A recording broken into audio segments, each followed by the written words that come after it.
नमस्कार दोस्तों। राजस्थान में अगर बात की जाए तो पंचायत के चुनाव होंगे। तो आज हमारे साथ एक ऐसी शख्सियत है, अगर बात की जाए डॉक्टर बनवारी लाल। उन्होंने जैसे कि देश सेवाएं की। अगर देश सेवाओं की बात की जाए तो फिलहाल हम उनके रेजिडेंस पर पहुंचे हैं घाटला गांव में।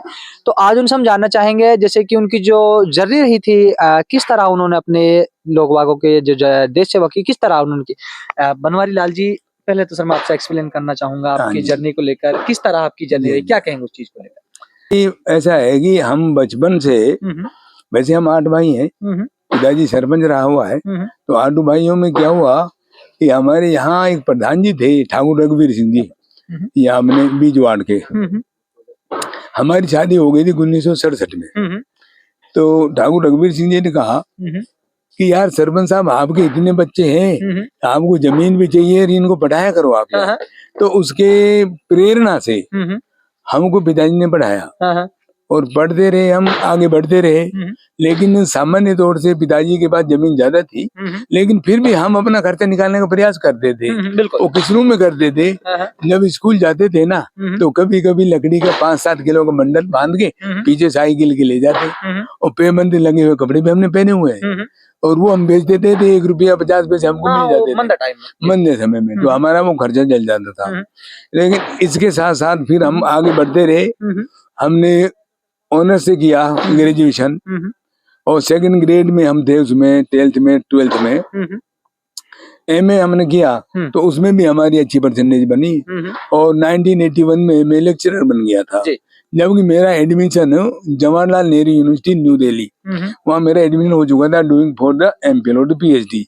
But first choice is service, तो मैंने सर्विस ज्वाइन की। और सरदार से जो चूरू जिले की एक तहसील है, वहाँ मेरा पोस्टिंग हुआ 1981 में। देन क्या हुआ, वो हम टेम्परेरी लगाया करती थी गवर्नमेंट ऑफ राजस्थान। तत्पश्चात हमारा उसमें नंबर नहीं आया। उसके बाद मेरे पिताजी को किसी वकील ने कहा, क्योंकि यार सरपंच साहब, आपका लड़का वेल क्वालिफाइड है और ये इतना थ्रू द फर्स्ट डिवीजन है, और आपने खेती बाड़ी में लगा रखा है, इसको यार तैयारी कराने के लिए भेजो जयपुर आप। तो उसकी प्रेरणा से मैं जयपुर चला गया। तो जयपुर जाके मैंने तैयारी करी, IAS वगैरह होगी, RS वगैरह की तैयारी करी, लेकिन सफलता नहीं मिली हमें। देखिए परसेंट अच्छी थी, इसलिए मेरा JDA में सिलेक्शन हो गया as a post of the lecture, LDC lower division clerk. तो मैंने 6 महीने में 5-10 दिन कम रह गए, तब तक मैंने नौकरी करी। मेरा सिलेक्शन दोबारा कॉलेज में हो गया, गवर्नमेंट कॉलेज में। तो मैंने जब ज्वाइन किया तो वहाँ थे NN तनखा साहब, कश्मीरी पंडित थे कश्मीर के। उनको पता लगा कि ये बनवारी लाल जाटव जो है, इसका लेक्चरर में सिलेक्शन हो गया।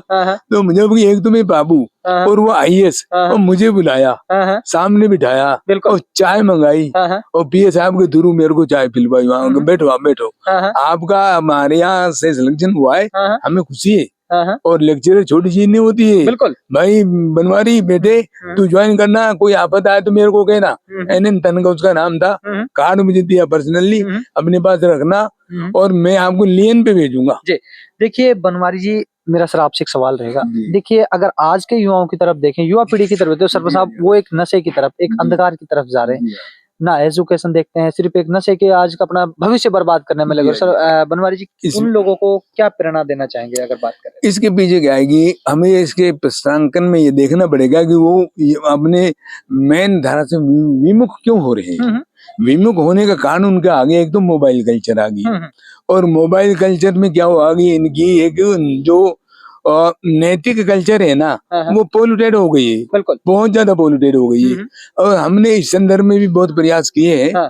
तो ये लत छुड़ाना आज के समय में मुझे लग रहा है ये स्व प्रेरणा से तो छूट सकती है, आप और मेरे दबाव से नहीं छूट सकती।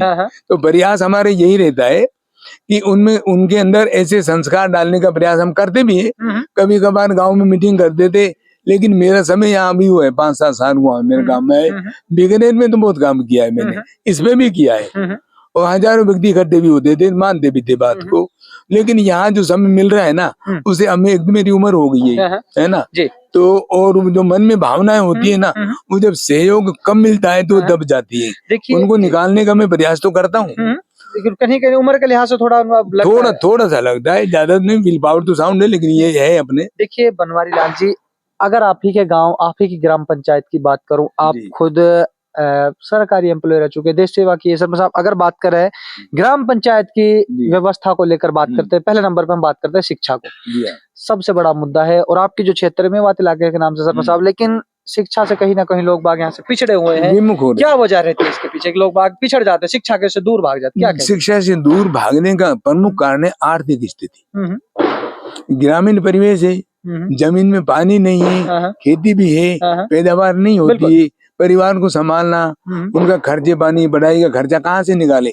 इसलिए मैक्सिमम नहीं तो लगभग मैं मान के चलता हूँ 90% और 80% हमारे जो युवा है ना, वो सब अपने लेबरगिरी कर रहे हैं बाहर जा जाके। कोई शाजापुर कर रहा है, कोई रिवाड़ी कर रहा है, कोई बावल कर रहा है, कोई अलवर कर रहा है, कोई खैरदल कर रहा है। तो हमारा ज्यादातर युवा वो इसमें मजदूरी में चला गया है। देखिए बनवारी लाल जी, जब मैंने गांव वालों लोगों से पूछा तो सबसे बड़ी जो समस्या निकल कर सामने आई सर, वो आई थी स्वास्थ्य केंद्र को लेकर।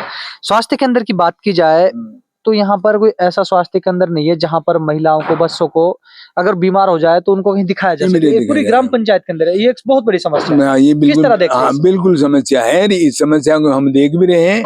लेकिन क्या है कि हमारे यहाँ एक छोटा जो सेंटर होता है ना, वो एक बनाया हुआ है, 2-3 कमरे बने हुए हैं बनियों के मोहल्ले में हमारे गाँव में ना, लेकिन वो संचालित नहीं है। ये गवर्नमेंट की उपेक्षा है एक्चुअल में, तो ये पूछ जाएगा।